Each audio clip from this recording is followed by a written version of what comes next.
everybody. Welcome to Married Lifers, Ladies Night Edition with Naomi and ChiiNah. Hi. Let's see if we got some people start coming on.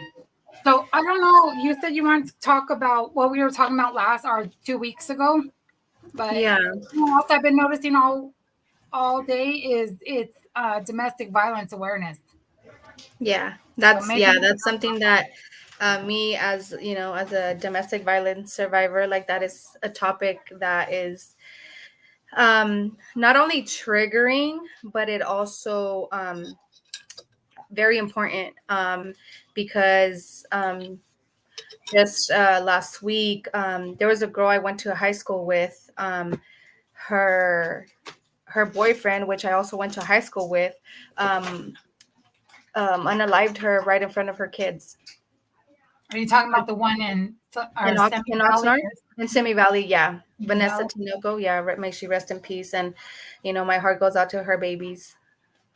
Yeah, I seen that. I was reading about that, or I seen that on TikTok earlier. Yeah, Sad. yeah. It's really sad. I've opened up about like my situation.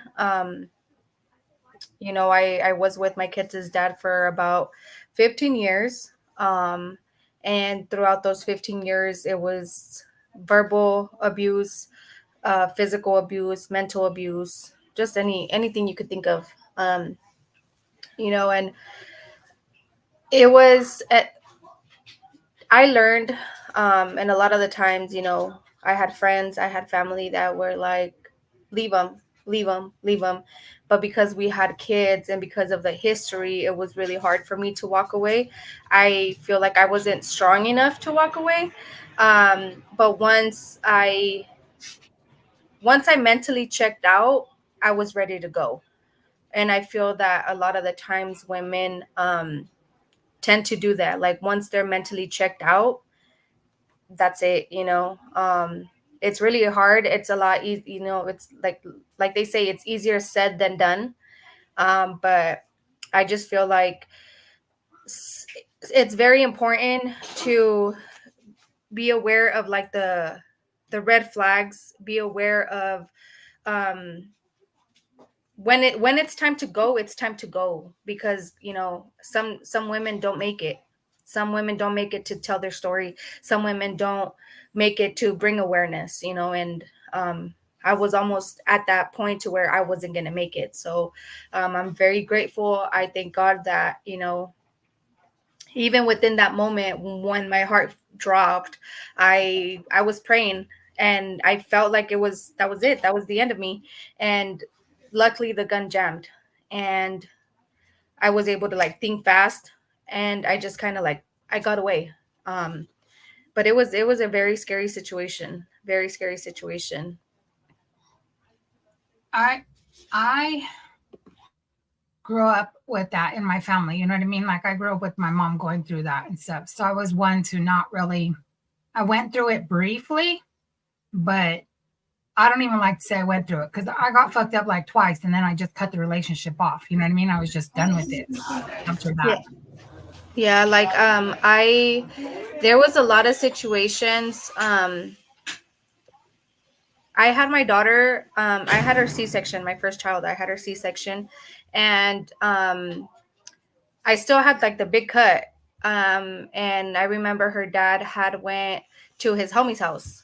He had went to his homie's house, and he came back wasted, smelling like weed, like it was bad. And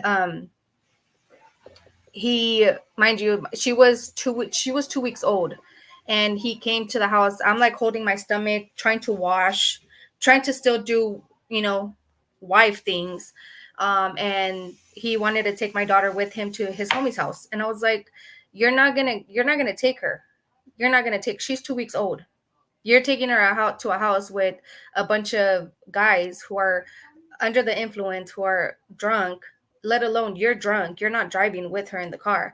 So he took it as like, you're trying to take my daughter away from me. And so I was trying to tell him, like, I'm not trying to take her away from you, but you're not going to put her in danger. If she needs her diaper change, if she needs to eat, if she starts crying, like who's gonna do it for her? Nobody. None of you guys know how to do any of that. So he took it as like I was trying to take her away from him. And I just remember him just punching me, like just going back and forth, back and forth. And then I I wanted to run to the room because I had her in the bed. But he had me against the wall, like choking me. And so I just remember I kind of like blacked out. But at the same time, the only thing I'm thinking about is my daughter, like my daughter, my daughter, my daughter. And so um, I just need him. Like it just clicked. Like I just need him. And when I need him, obviously, like he moved, he let me go. So I went to go run to grab my daughter so I could run to the neighbors or something. And when I grabbed her, he like grabbed me by the hair. So I'm like holding my 2 week old, and he grabbed me and pulled me by my hair, and he started choking me out again. And at that point, I'm like losing air, I'm losing sight, I feel suffocated. And um again, like I need him. I put the baby by the in the couch, like on the corner. I don't know if you've seen like the L-shaped couches. Yeah, So the I section. yeah, I put her all the way to the corner with like some pillows around her, and I just started taking flight. Like I just started swinging. We started fighting. Like I had a busted lip, black eye. He gave me a shiner. Like we got physical. We got physical. And then once he seen that like my face was leaking, he kind of like snapped, and he got on the ground and he was like, "I'm sorry, I'm so sorry." But at that point, I was like, "No, you're sorry for what?" So I grabbed my baby, I went to the neighbor's house, and then he chased me to the neighbor's house. I wasn't able to get my phone, I wasn't able to call nobody. And it was 4th of July weekend, 2009. And the neighbor, he seen my face, and he's like, go inside the house. So the neighbor, he was like an older man, a viejito. And he was like, go inside the house. And he called his wife, and his wife's like cleaning me, had got the baby. Hold on, I'm like getting emotional. It's hard to go through, like, and then to like talk about it is supposed to be healing, but to it sometimes it takes you back to Yeah. that moment. And because like like I said, I was by myself out there. So it was during 4th of July weekend. My mom was gonna come down and stay with us. Um, and my brother was there, his homies were there too and stuff. And so the only number that I had memorized was my mom's number. So I called her and I asked her, like, where are you? She's like, I'm like by Fillmore, which is like going towards Oxnard. And she's like, what happened? Like, what's wrong?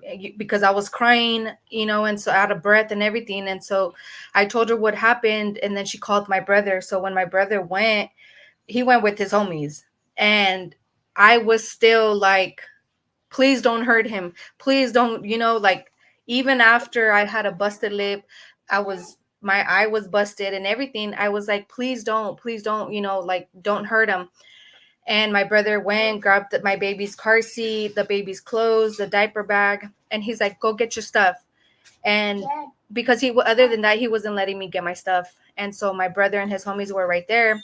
Because I begged my brother not to hurt him, he didn't, but he did tell him, you ever touch my sister one more time, he goes, she's not going to save you. And so he let me get my stuff. We ended up leaving. And I remember my mom was like, when she seen me, she was like, no, you're making a police report, you're going to do this. Mind you, I was 18 and a half. No, I'm lying. We got married at 18. And then I want to say I was like 20, 21. Um, and so she was like, you're making a police report and this, that. I didn't want to, but it was like pressure that she was doing.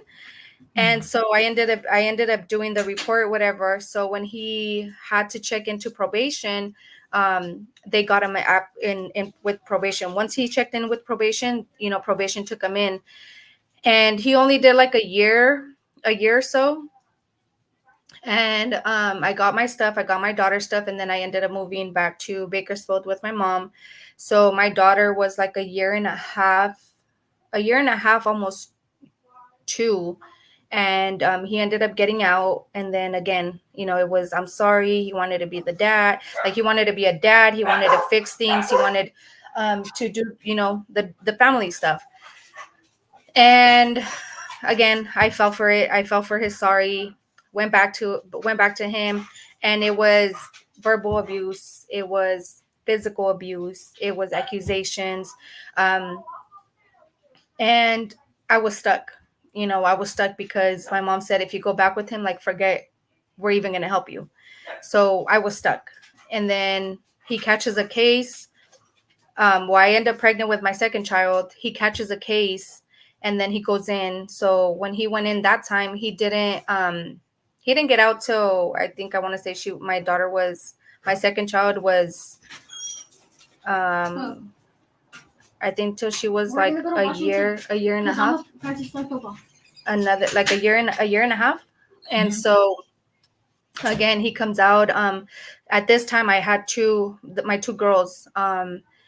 He Not only was he under the influence, but he was like really bad on meth.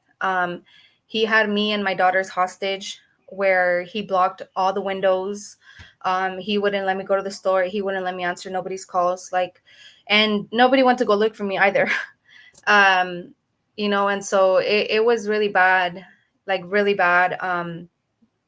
And I was still there, even though, like, I wanted to leave. I felt like I wasn't strong enough to leave. Then it got to my forehead being split open. I don't remember. I remember, like, him being under the influence. I remember him being under the influence, but I don't remember what caused the argument or what the argument was. And then I woke up to me in a hospital bed. And my forehead, I don't know if you could see my scar right here. I have a big scar right here. My forehead was split open. It was huge. And I told my kids that I had tripped over a cable and hit the corner of the table, which I told the cops the same thing. I had said, like, I fell, I tripped, and that's what happened or whatever. But it was him. We were arguing. I remember I had called his mom, and I told her, like, hey, he's under the influence. I don't know what's going on. But I'm scared. Like, me and the kids are here. I'm scared that he's gonna do something or hurt me or whatever. So I guess by the time she got there, he was already gone, and I was on the floor with a lot of blood. And so I passed out. Mind you, my at that time I had my 3 kids, but I think my son was maybe like 3 years old, 4. So I woke up in the hospital bed and then got stitched up, everything. I ended up, his mom ended up taking me to my house. Once I got to my house, he showed up, and he showed up asking me, who did that to you? Who fucked you up? Who did it? Like, yelling at me, getting in my face when he's the one that did it. Like, I don't think he remembered he did it. I don't think he remembered anything. And so I was like, you did it. You did this to me. And he was like, I didn't do it. Like, he just started cussing me out. I didn't do it. You were probably doing this. You were probably doing that. And I was like, you did this to me. Like, how do you not remember? But because of, like, the vandalism he did to the house, like, he would break my windows. He would, with the, what is it called? Bar stool? Like those, when you open the, like, what is it called? Bar stool? No, it's called the Star Bar. Yeah. Is that what you're talking about, where you pop the wheels? It's like a little hook on the end, and then, you just kind of clip it. Yeah. So with that, he would, like, open the door. A crowbar. It's called a crowbar. Crowbar. Yeah, crowbar. There you go. But the other part of it is the star. That's what it is. Yeah. When it's 4 point. Yeah, so he would use that to open the doors and stuff, and so it got to a point to where I would have to use like my couches and beds to like block the door so he wouldn't go in. I Because of it, I struggle with insomnia like really bad, because I was like always on alert mode, like if he's gonna pop up, if he's gonna do. The only times that we were at peace were when he was locked up. That's the only time I was able to sleep peacefully. My kids were fine, and every like house or apartment that I had, I always ended up losing it because of him. Every car that I bought, I ended up losing because of him. So my forehead incident happened and everything. And, I still, after that happened, I never told anybody what really happened. I just said like I had tripped and I hit the corner of the table. And I ran with that. That lie. Because I just didn't want my family to call me names or say like you're stupid for still being there. Why are you still there? So that was that. And then we ended up again moving to a different place because I had to get, I had got an eviction because of him. Um, and so we ended up moving to a different apartment, different place, and it was the same thing. It was abuse, it was everything. Again, right there where I used to live, the windows had like the bars on the windows. So Mhm. like in case of an emergency, you just press the little button and it opens. And again, he used the crowbar to open them. So I remember I took my kids to a hockey game in Bakersfield, and when we came back from the hockey game, my house was upside down.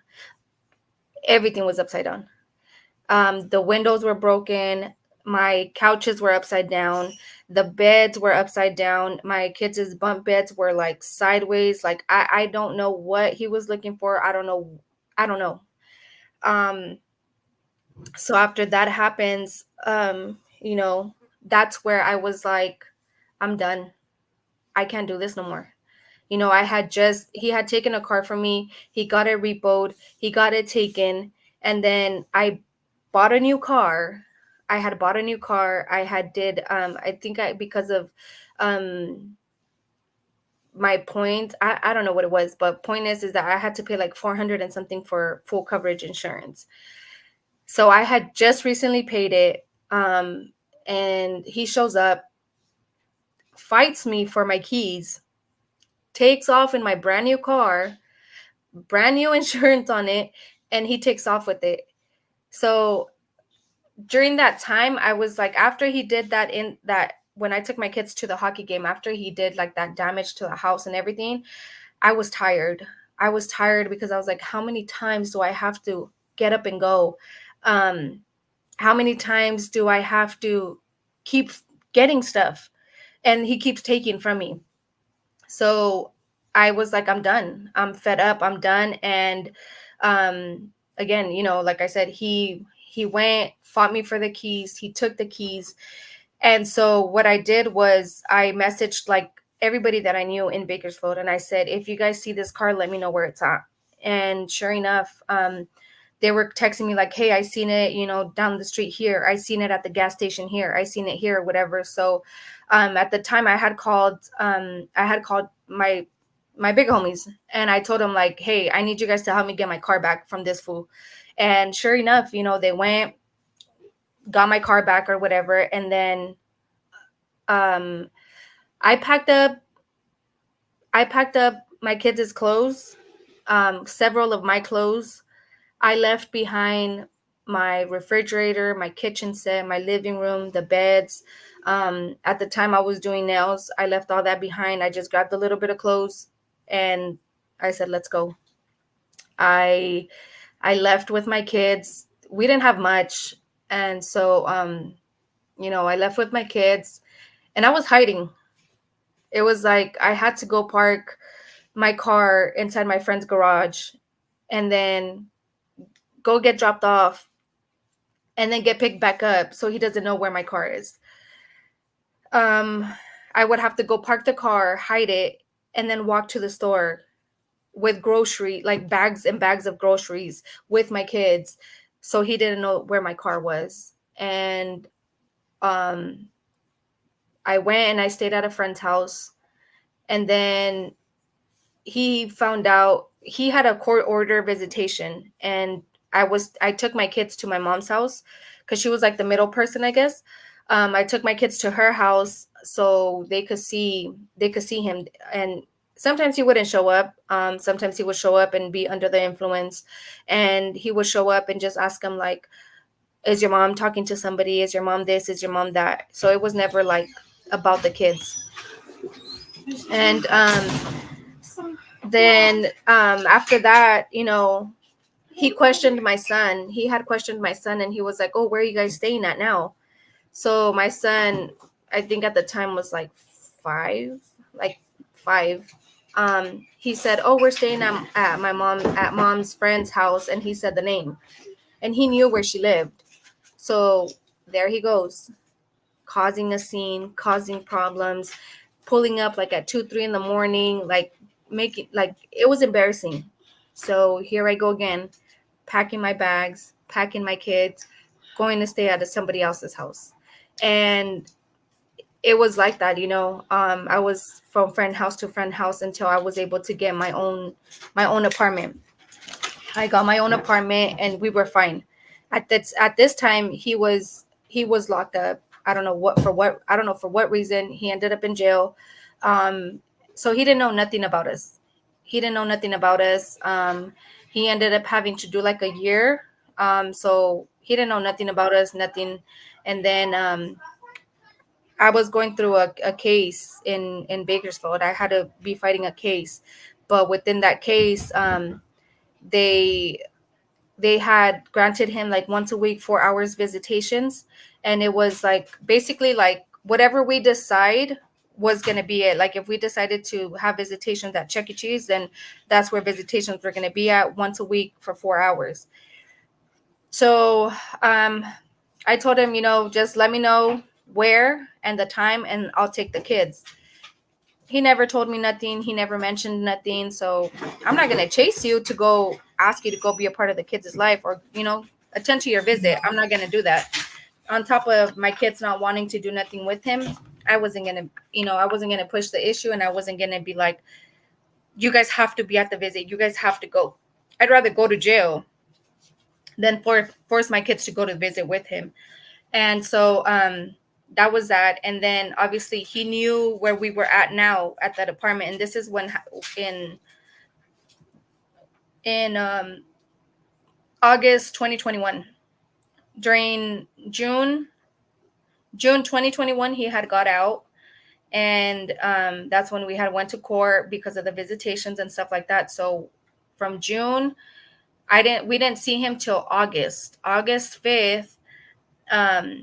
August 5th, he showed up to the house. I was telling the kids that we were gonna go to the store. Me and the kids were gonna go to the store, and we were gonna walk to the store because where we lived, it was like a little shopping center across the street. So we were gonna go with the kids. I was gonna go with the kids there, and then they were getting frustrated, and they were like, "We're gonna wait for you outside." So I was like, "Okay." So the kids were playing outside, and then they were talking about, imagine if dad just pulls up right now, like what are we gonna do? And they were like, well, I'll run, I'll do this, I'll do that. So as they're saying that, as they're talking about it, next thing you know,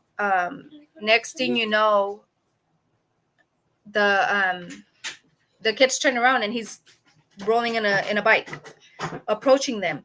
So they started walking away, walking away towards like the store, and walking away from the store. And he was like,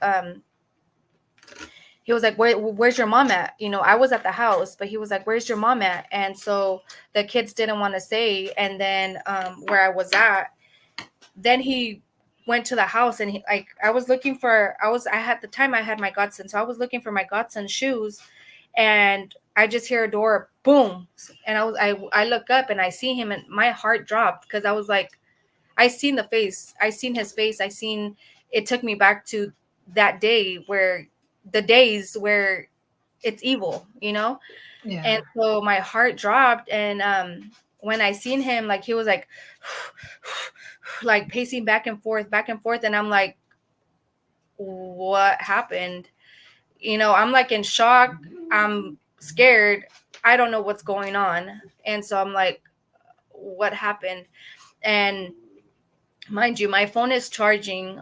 My phone is charging. And, you know, he's pacing back and forth. And he's like, oh, you want to take my kids away from me?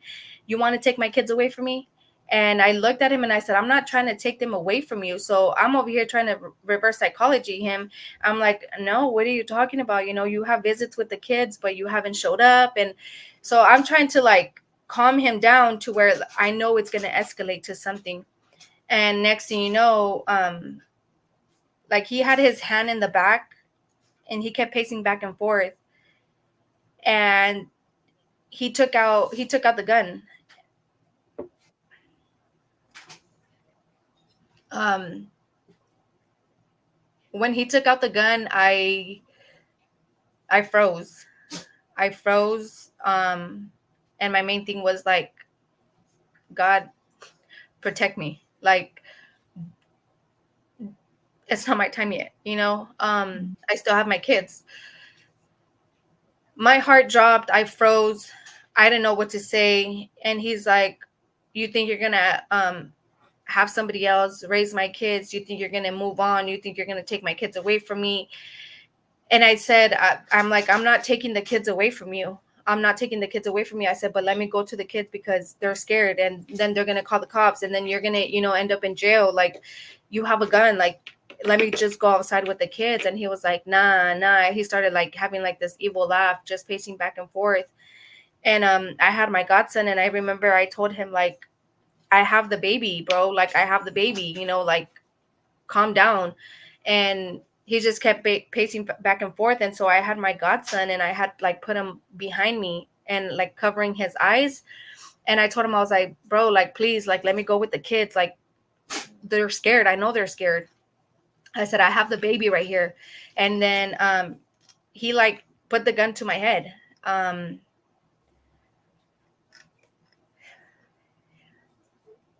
he put the gun to my head. And I was like, you know what, if it's my time, it's my time. But I was praying. And then he clocked it back, and it jammed. Once it jammed, I just grabbed my godson. I had pushed him. I grabbed my godson, and then I jumped over like the couch, because I had a couch like this and the door was this way. I jumped over the couch. And my phone was on top of the couch, so I grabbed my phone. And as I was running out the door, my husband called. And so when I at the time, he was my boyfriend. We didn't get married till last year, but I was already talking to my husband at the time. So um I was telling him what happened, and what was going on while I'm on the phone, and I'm running with my godson in my hands. And my husband was like, call the cops, you know? And so I was like, well, I can't, because I'm on the phone with you and I have my godson and I'm running to the kids. So the kids were able to run to the store that we had said we were going to go to. They ran to the store. They said, you know, they had run to the store. They had said that to call the cops because their dad was at the house, you know, and they were scared for me. So they ended up calling the cops. The cops ended up showing up. I told them what happened, and they just took a report. They gave me an emergency restraining order, but the emergency restraining order wasn't even valid, because I had to serve him the papers of the restraining order, but he was always out and about. Like, he didn't have a stable home. He didn't have nowhere to go. So how was I supposed to serve the papers? So they let him go. They didn't find him or nothing like that. And they didn't find him or nothing like that. Then I had cameras in my apartment for outside the windows and everything for that same reason. You know, if he ever shows up, if he ever does anything, like, I have my proof. Then my kids didn't feel safe. I didn't feel safe. So we ended up staying at a friend's house. The next day I had to go to work. So I had to go to the house and get clothes for work. And my cameras go off, sure enough. he's there trying to break my windows, trying to break into the house. But my windows, I had like the sticks and the locks on it from the inside, so there was no way he was able to get in there unless he broke the window. Hold on, give me 1 second. I'm gonna turn on lights. I feel like I'm a floating head right now. I'm like, my thing is about to die, but so my neighbor from upstairs had called the cops. The cops didn't show up till the next day. They showed up till the next day to make a vandalism report or whatever. And at that point, I'm like, you guys are not doing anything. So what's the point of making reports? What's the point of me, even saying anything? If you guys are not looking for him, you guys are not doing anything to protect my children and myself. So, I was just like, just leave it alone, let it go. Every week from the 5th to the 21st, it was constant issues going on. August 21st of 2021, I'm laying down in the couch with my son. The girls are in the room playing around, and we're watching Netflix, and I just hear boom, boom, boom, boom, boom. So I jump up. My dog starts barking crazy. So I looked through the little hole on the door, and he was like kicking the door like backwards. He was kicking and kicking the door. So I tell the kids, like, run to the room, lock yourself in the room. And they're like, no, come on, you too, like, come on. And I said, no, you guys go. So I thought I was like Hercules. I don't know what I thought I was doing, but I was holding the door. I was like holding the door, thinking I was going to do something with it. And next thing you know, boom, like I go across the freaking living room to the kitchen. And as soon as he like goes in, he just starts taking flight on me, like taking flight. I have another scar right here on my nose. He split my nose open. And then at the time, like, he was dragging me everywhere. My dog started like had grabbed him like by his arm and was trying to get him off of me. And then my girls came outside. They tried to get him off of me as well. Girls? And then my son got in it too, and he started hitting him. And then he stopped.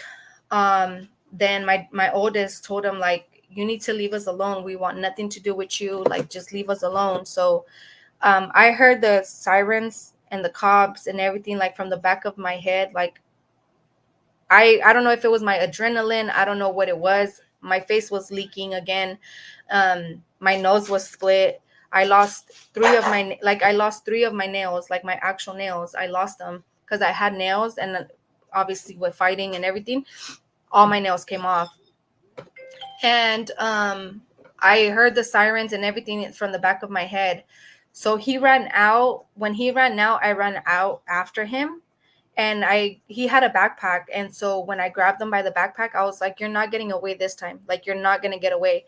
And he let go of the backpack, and he just started running. So he had the cops chasing him all around the whole like apartment complex or whatever. So my neighbor from upstairs had already seen him coming way before I even knew he was coming. So she's the one that called the cops. And she had, told him, like, it's been going on, the whole gun situation. Like, she was there too. She was like, are you okay? Are you okay? So she had called them or whatever. So that's why, like, and then my daughter had called them as well when they were in the room. They had called the cops as well. So I feel like they showed up faster this time because of the previous calls. So when they showed up, they ended up chasing him around. They arrested him and they took him in. Then the paramedics came. They started cleaning my face up and everything. And they're like, we have to take you to the hospital because of your nose. And then they were like, do you have any more like injuries? And I was like, no. And then they seen my fingers, so they started cleaning it. And I was like, what the fuck? Like, I cussed them off because it hurt really, really bad. But because of my adrenaline, like, I didn't feel nothing. I didn't feel it. I didn't know that I was missing 3 nails. And then, I ended up, going to the hospital, got my nose glued back on. And my husband I obviously he knew what had happened. I told him, and he was like, I told you. He had been telling me like, move. Move to this house, move already. I have people that can help you or whatever. And it was more, I want to say, I don't know if it was my ego, my pride, but I told him, like, why do I have to keep running? Why do I have to keep hiding? Like, if I'm the one that is at fault, like, why do Yeah. I have to lose everything again? Why do I have to give up on everything that I got again? Like, I literally start from zero, get it, and it gets taken from me, and then I go again, start from zero, and again it gets taken from me. So I had told my husband, I said, why? Like, no, I'm not gonna keep running, I'm not gonna keep hiding no more, like, I'm done. But after that incident that happened August 21st, of 2021, I was like, you know what, it's not the first time that I've started from zero. My kids need peace. My kids need peace. I need peace. They need not a perfect mom and not a perfect home, but a happy mom. And so I again packed up and I left. I packed up and I left, and then the DA and the victim's advocate had told me, like, um, had said, like, that they wanted my kids to write a statement and that they wanted my kids to get on the stand. And I said, my kids are not doing that. Like, they're not going to relive that moment. They're not going to talk about it. They're not going to relive it. And I said, and I did a letter. I did a letter of all the times of, each and every incident that has happened. Mind you, like, there has been, there was a time where, I was asleep. I was working two jobs. I was asleep and I got woken up to punches in the head. Um, just because punches in the head, and my son going and trying to defend me with his Nerf gun, so it was a lot of things that I, said in the letter, that I said, like, he deserves to be in there, not just for a year, because he had just got out from prison in April of 2021, and then August 2021 he's committing the same crimes, similar crimes. So it's like he's really not, like, he's a menace to society. He just literally just got out, and look at, he's doing the same thing again. So um I ended up moving or whatever. The victim's advocate, the DA, they were all trying to have me, do a statement and go on the stand and stuff like that. And so when I would show up, it's like, oh, we postponed the court, we postponed it. So next thing you know, the victim's advocate calls me and tells me, like, oh, he took a plea deal. He pled guilty for corporal spouse injury.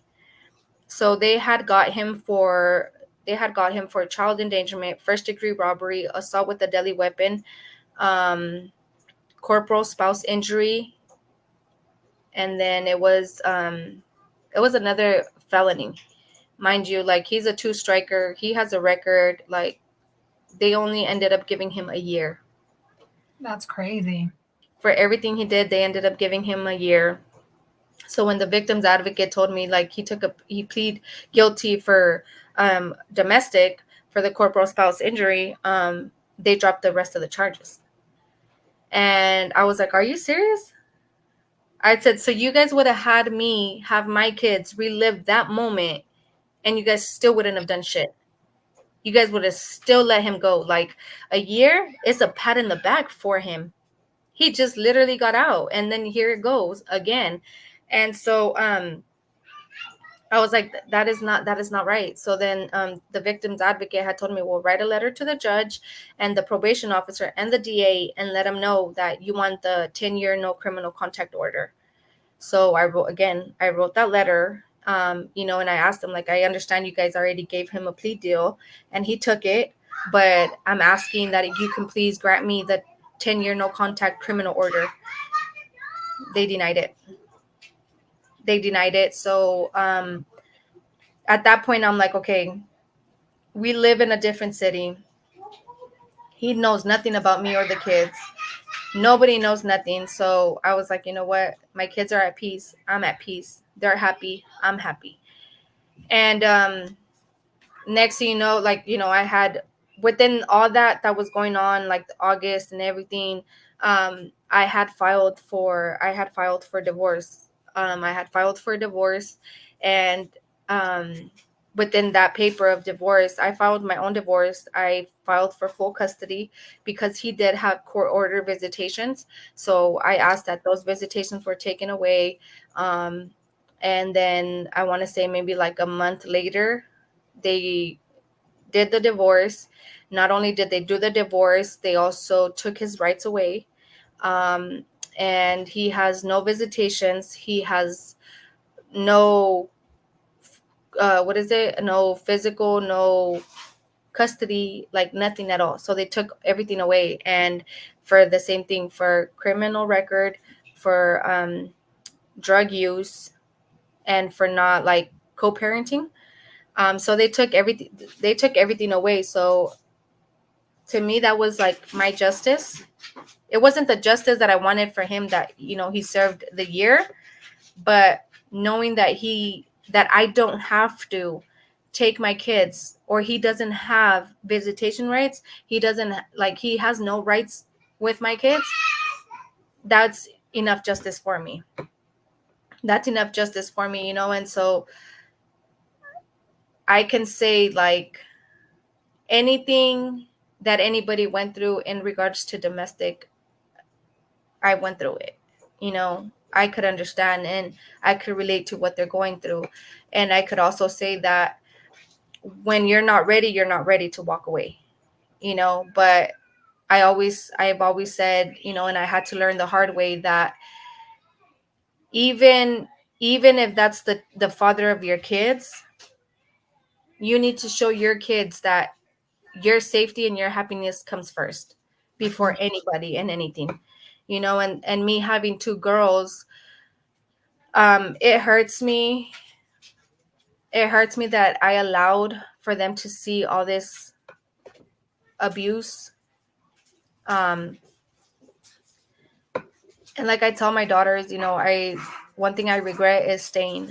And my daughters tell me, like, that's your life, mom. Like, that's what you went through. um you can't be mad at yourself for it, you know. She's like, now you know what you deserve, and now you know what you don't put up with. um they're like, you know, at one, and they even told me too, like, we would always be mad at you when you would take dad back, because he would do the same thing over. He would just tell you he's sorry, and then he would do the same thing over. He goes, but she said, you know, but now that I'm older, I understand why you did it, why you stayed that long, why you continue to forgive him. She's like, but now we know not to, now we know not what not to put up with. We know when to walk away. We know that we should not let nobody disrespect us or treat us the way dad treated you. So, you know, a lot of the times I feel like I said, it's easier said than done. But one thing that I always tell other prison wives and other women that ask me, you know, like, hey, this is what's going on, I don't know what to do, and, you know, he's treating me this way, he's treating me that way. And I one thing that I always tell them is, it starts with words. It starts with words. It starts with the disrespect. You let the disrespect slide, then it's going to get physical. Once you let that happen, then it's going to get worse and worse and worse and worse, you know. And so Well, I it's, think when you let shit like that slide, you're teaching somebody how to treat you. mm-hmm. You know what I mean? Like when you first let it slide with the baby being little, like you were teaching him, like, I'm gonna sit here and put up with this shit. So you taught him how to treat you at the Yeah. end of the day. And that's good that your girls think like that, because a lot of them don't. A lot of them stay in this cycle. You know what I mean? Because like in my family, we grew up with that. We grew up with my mom getting hit and beat and shit like that. And I refused to deal with it. You know what I mean? Somebody hit me twice and I walked away. But on the other hand, my sister's lived it for 25 years Yeah. and she's still in it. So it's like, You know what I mean? One sibling went one way, like I won't put up with it, and the other one's putting up with it because we watched our moms go through that. Yeah. And see, and the thing is, like with me, I grew up in a Christian home. I grew up in a Christian home. I grew up. I didn't see. I didn't see my stepdad like be physical with my mom. I didn't see any of that. So I don't know. Like I don't know why I stayed. I don't know why. I guess. Well, I guess my real dad would hit my mom. I guess my real dad would, verbally and physically abuse my mom, but I was too little to remember. I don't remember living with my real dad. I don't really remember any of their relationship. Um, but my sister in Mexico, she's dealing with the same thing. Like her husband, verbally and physically, abuses her, and so I feel like it's a generational curse. Generational curse. Like I said, my stepdad, I never seen him be physical with my mom. So, and obviously when I was little, I don't remember my real dad doing that with my mom. And like I sit here and I think, why did I why did I stay? Why did I put up with it if I didn't see it? Like I don't know. I still question myself sometimes, like, why did I stay for so long? Why did like But a lot of it has to do with like a good support system as well. um Somebody that can, I remember, I called out for help. Like I want to leave, but I need somewhere to go. um but because it was like, I'm gonna leave and then I came back, and then I'm gonna leave and I came back, people got tired of it. Family got tired of it. So they weren't opening their doors for me to leave. But I feel like if maybe I had a good friend that would have been like, bitch, get your shit, get your kids and stuff, let's go. And like kind of held me accountable and pushed me to like, that's enough. I feel like I would have left a lot sooner. Um, I but I think didn't. I didn't have. as a friend with shit like that, it's like,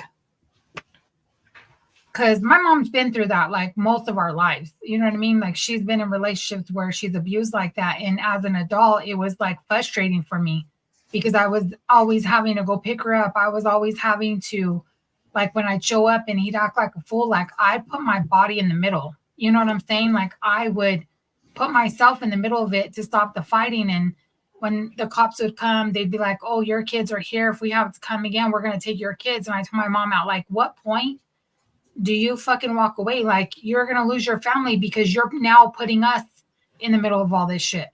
You know Yeah. what I mean? And I didn't want my mom to die because all it does is take one good hit, or you know what I mean, in the right spot to kill somebody, or hit them like you did, hit something else, and you're dead. You know what I mean? You have grandkids, you have kids. Like I couldn't understand that, and after a certain point, I was fed up with it. Like how much you like, how much more can you take? You know what I mean? Like how much more is enough? Like when is it enough? Yeah. So it's like on that end, I can say that like you love somebody so much, but you're like, we're putting ourselves out and we're putting ourselves in the middle of this shit, and for what? So you can keep going back? Yeah. Does Jason have practice tomorrow, Mom? It's frustrating too, dude. And it's sad because it's like you wanna shake you and be like, get your head out of your ass. What are you doing? But until you're ready to go, you're not gonna do it. And then you're putting everybody else in the middle of it. So it's sad on both ends.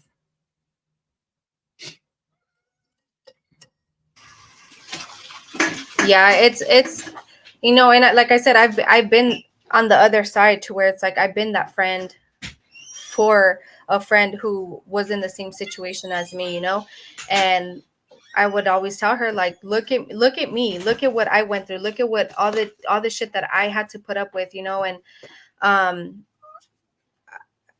like I drove from where I was to where she lived, to pick her up, and she called me and she would be like, um she called me and she would be like, no, I think, I think I'm just gonna stay. And I told her like, no, I went, like I drove all the way to where she was at, and I said, no, grab your stuff, let's go. You know, so I had pushed her to like get away from that situation, but a week later she was back in the same situation. But I feel like at least I was able to go and get her out of it, and I wouldn't be with that guilt of if something happened to her, then I was going to feel guilty. So I just know that at the end of the day, like I got her out of that situation. I pushed her to get out of that situation. She chose to go back. It's like I kind of washed my hands, and when you're ready, and that's one thing that I always told her is like, whenever you're ready, you're going to be ready. You got to be like mentally checked out to go, to be able to walk away. So I've been on the other side as well as a friend, from my friend, being in a domestic situation. I guess when you do that too, like you say, when you're ready, just reassure them, let them know when you're ready, you can call me and I'll be here for you. But you have to be ready to let it go, to walk away. You know what I mean? Because if you're just gonna keep staying in that same cycle, now you're involving me. Because you Yeah. watch all these stories, like I'm all into the true crime stuff, and you watch all these stories about women that go and stand up and go with them to get their stuff, and they end up dead too. You know what I mean? Yeah. There's so many stories about that where it's the mom or it's a friend that went to help her and they're both dead. Yeah. So like it's just a sad situation altogether, and it's hard not, you know what I mean, to know what to do and what not to do. Uh I don't know if you're still on, but hi, Norma G. She said, hello, ladies. Glad I made it here with you. Then Joey Hello. said, good evening, ladies. Good evening, Joey. Good Then evening. Norma said, we needed to break the cycle, ladies. Relationships shouldn't be like this or have to live in fear. Yeah. Nobody should. I mean, there's guys that go through it too. Like Yeah. me and my husband were talking about a story where a guy was a big old 6 foot something. His girl was like 5 foot, and they thought he was the one beating her, and she ends up killing him. And it's Yeah. like, it's not just girls, it's guys too. You know what I mean? It's sad Yeah. that this even happens to anybody. Yeah.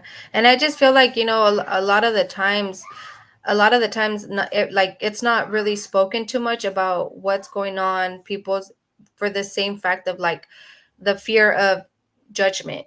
You get what I'm saying? Like Yeah.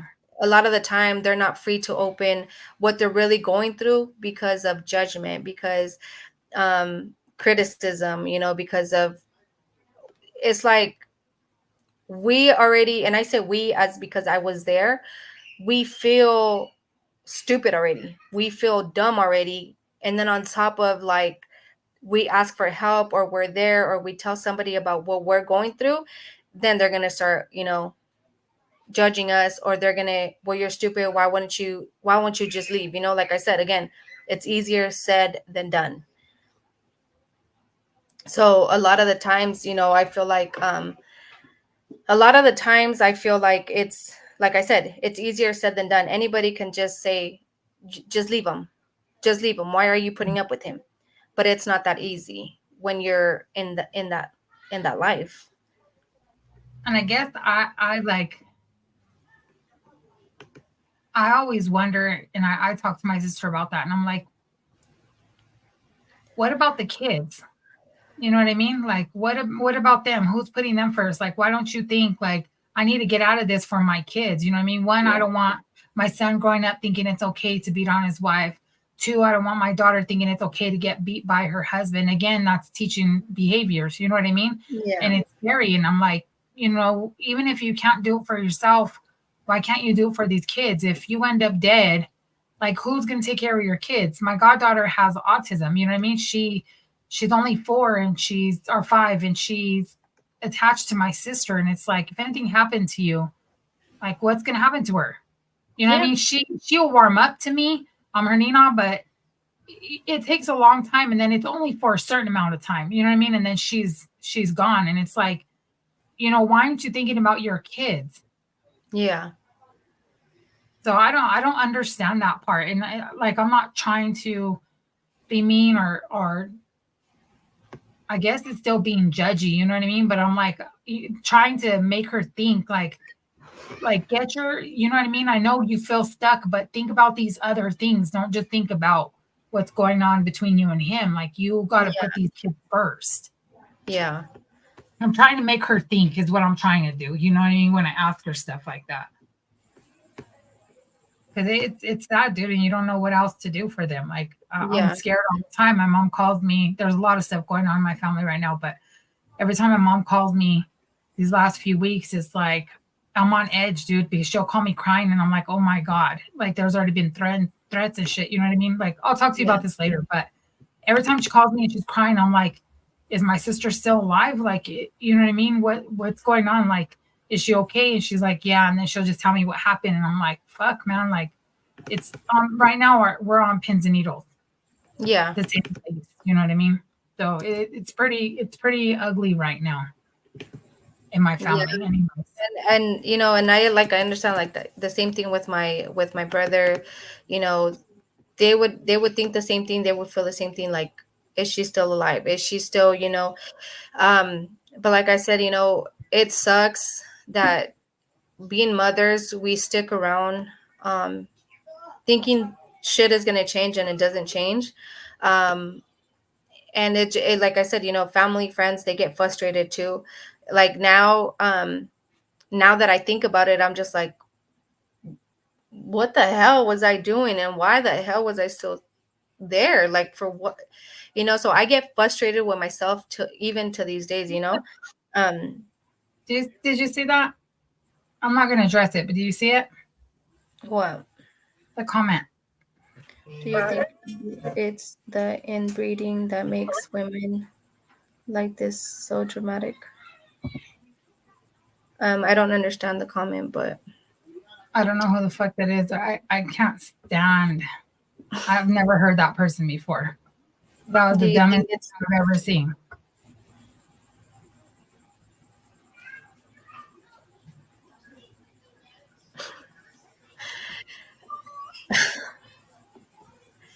we can delete that one too and block that one. I'm blocking it. Yeah.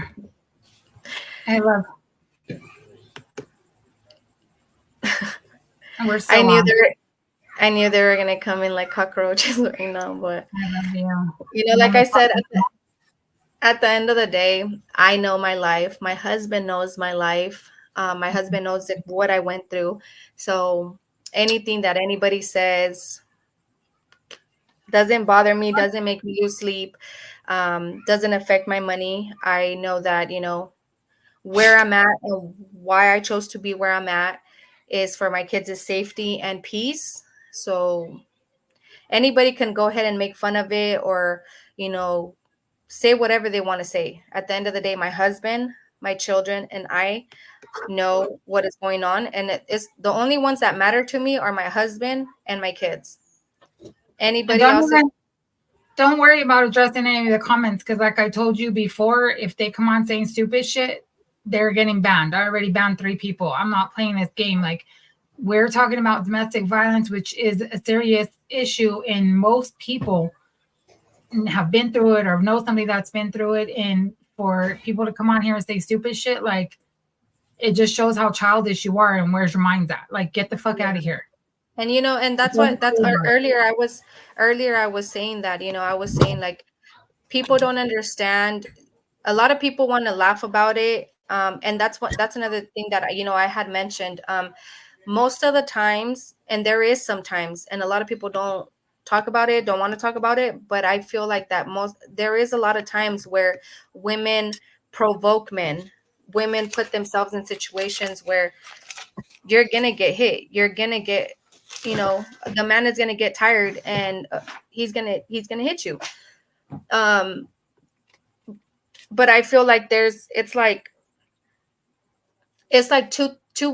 two ways of being a domestic violence situation. Is one, it comes to you and it happens, or you put yourself in that situation, you know.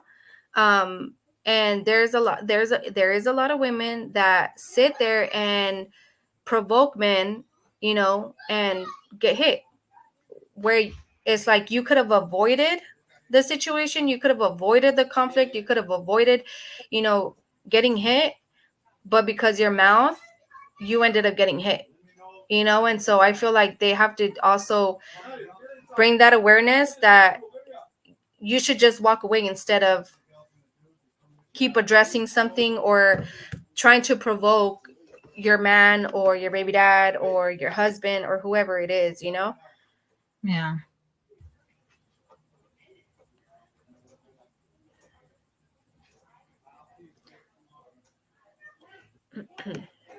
Oh my God.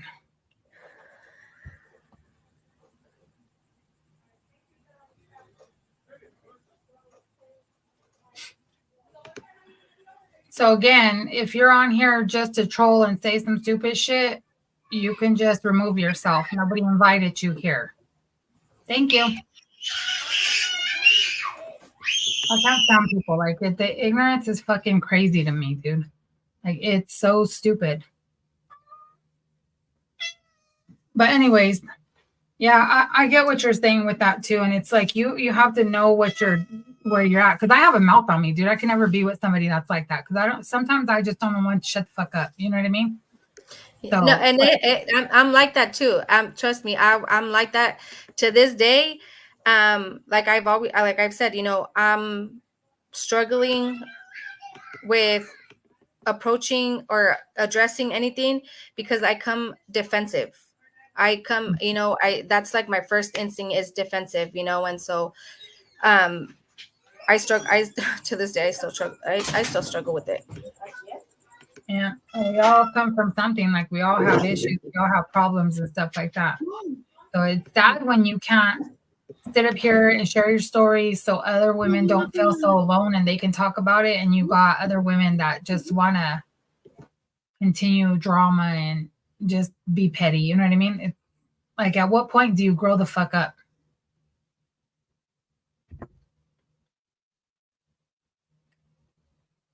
So, yeah, no, I was gonna call you earlier too to let you know like what I was receiving, just so you could be aware of what was going on. But we could talk about it after. I just feel like a lot of the times people just really need to,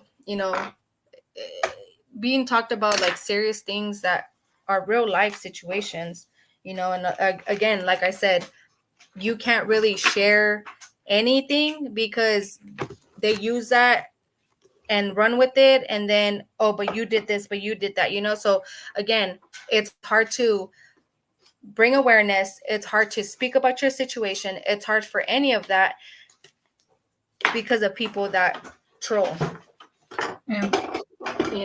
People that don't understand or probably have never been in a domestic situation can't understand and won't understand, and that's just simply what it is. Again, going back to people that have never been there, have never had a family member be in a situation where they're in a domestic violence situation, they've never had anybody close to them, so they wouldn't understand. Like I said, again, it goes back to it's easier said than done.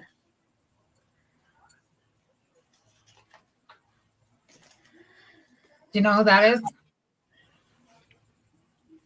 No, I don't. It's that hello, beautiful ladies. Hello. So maybe hopefully next time or throughout this month we could still keep talking about it, just because it's domestic violence awareness month, because it is an important issue. And it's like a lot of the people that I'm friends with on TikTok are sharing like that they're survivors of that. And it's sad to see how many people there are, but then at the same time, it's like it's healing to talk about. Yeah, and I think it would be a good idea. It would be a good idea to also bring, maybe like, a male, somebody that close to you or something, because again, like how you said, men also go through domestic situations with women, so just so we could hear both sides, like a woman's point of view, a man's, so I don't know anybody that has been in that I don't know that either. situation, but I'll look up the story that my husband was talking about, and then we could talk about it. Yeah, I'm like, I don't know either. I don't know.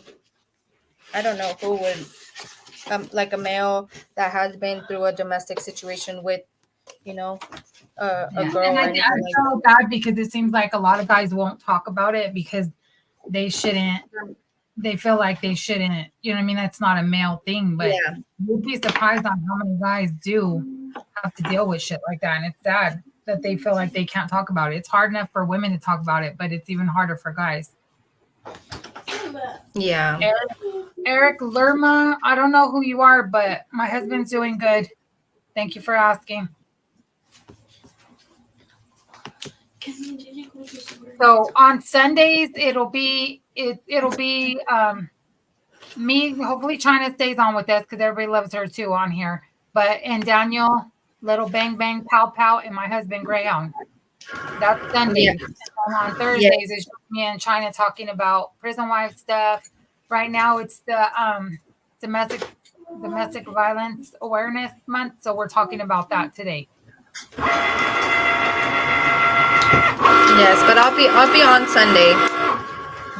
I'll be on Sunday as well. We were supposed to do the interview with Tiny and his wife, talking about the struggles when you get out of prison. Because I believe, don't call me, but I believe he was doing a life sentence and he got home. He did 20 something years, and now him and his wife can speak on what they actually go through. So I think that's Yeah. on Sunday. But we weren't on last Thursday, and that was my fault because I was in Florida with my daughters and we were stuck in all that hurricane shit. We were trying to come home on early flight. So I had to put all my stuff with me to Florida so I could jump on with you from the house that we were at. And things started getting crazy out there. So it was like we ended up catching a flight early, and that flight was horrible. Like that was the most bumpy flight I've ever been on in my entire life. That is, I think like that's my biggest fear is being in a plane and there's like a storm or something happens. Like heck no, I can't. Girl, like it. So when we were driving, we were in Orlando. So we were driving on the highway to get to the airport, and there was so many, like the palm trees were so battered, and the parts of the tree was all over the highway. When we sat in the airplane, like the airplane was being pushed and shaking just on the ground. And I'm like, do I really want to go up in the air in this shit? You know what I mean? I'm like, I Yeah. need to get home. This is crazy. So I have a friend that lives out there in Sarasota. That's why I go out there to visit her, and I love the beaches out there. And they're like still under like feet, like 3-4 feet of water in most places. It's bad. But yeah, that's why we weren't on last Thursday, guys. That was my fault. My flight wasn't until Friday, but when things started getting crazy out there, I had both my daughters with me. I needed to get home. My husband was stressed the fuck out, worried about us and watching the news. You know what I mean? So I had to get my ass home. What are you making right now? I'm making a shirt for one of my sis. Her husband's birthday's this weekend, so she's gonna go to visit. So I'm making her a birthday shirt for him, and then my husband's graduating as well, and then her husband is graduating, so I'm gonna make a class of 2024 CDCR edition. So I'm gonna make those shirts. So That's cool. I got my finger in too many things. So I have the Cricut too, so I can make shirts and stuff. I just haven't pulled it out as of late because I got this sublimation machine. I've been going crazy with that. Like that's how I make the cups and the pop sockets and the puzzles and all that stuff. Yeah. So it's a lot easier than the Cricut is. I hate the needle, the pulling. What is it called? Weeding. Yeah. Yeah, I hate that. Like I jacked up my fingers so bad messing with that. I had my grandma had an 80th birthday, so I had made like 150 shirts for her birthday, and like I had to pick them all out. You know what I mean? And then everybody has different last names on the back. It was after that I put it away and didn't pull it out again. The machine. Yeah, I know they have I forgot what it's called, but it's the easier You just print it out, put the sheet on the shirt, do the heat press, and then it's done. Like you don't have to do the weed, like the nothing. You don't have to do nothing of that. Well, I did that for her birthday, and I was just like over it. I'm like, I'm not doing this shit no more. It's very time consuming, and then it's a lot. Like if you have to do like the outline, if you want to do the glitter, like if it's time consuming, but I find it very like therapeutic. Like I don't know, I enjoy doing it. You know, like I was saying, I was like, my shirts have literally like, I'm trying to go international. Like, I know. Did you see my comment on there? Yeah, I was like, I said I need to do another one because where does she live? I forgot where I sent my other shirt at, but I forgot where I sent my shirt, but it's another state. So it's yours, Hawaii, New York, Texas, Arizona, Nevada. There's another state I can't remember where, but I'm gonna have to look through my receipts because I note them down. So I know it's about 5 to 6 states. That's cool. That got to make you feel good. Yeah, I'm just like, okay. I mean, it's it's like a shirt or two that they order, but I'm like, hey, at least I shipped it all the way there. Yeah, because obesity was there. That's funny. Yeah. I went to Puerto Rico with my friends a few years ago, and at this bar, they, obviously my husband's in prison. He can't go nowhere, but everybody writes on the walls are like on $1. So I put our names on that. So I was like, I left a part of us in Puerto Rico. Yes. Yes. Different. Okay. So are you about done for the night? Yeah. I think we did pretty good. If anybody's on here is watching and wants to share their story, you don't have to come on camera. Cassie was on with us last time. She just talked. She wasn't on camera. So, you put whatever name you want to put on there, and you can come on and share your story if you want. We're going to be doing this all month. So, yes. Thank you so much, everybody, for joining us tonight. We'll be on again Sunday talking about life after prison and the struggles in the relationship with that, hopefully with Tiny and his wife. So until then, be safe. If you have visits, have good visits. We'll see you Sunday and maybe next Thursday. Merry life. Good night.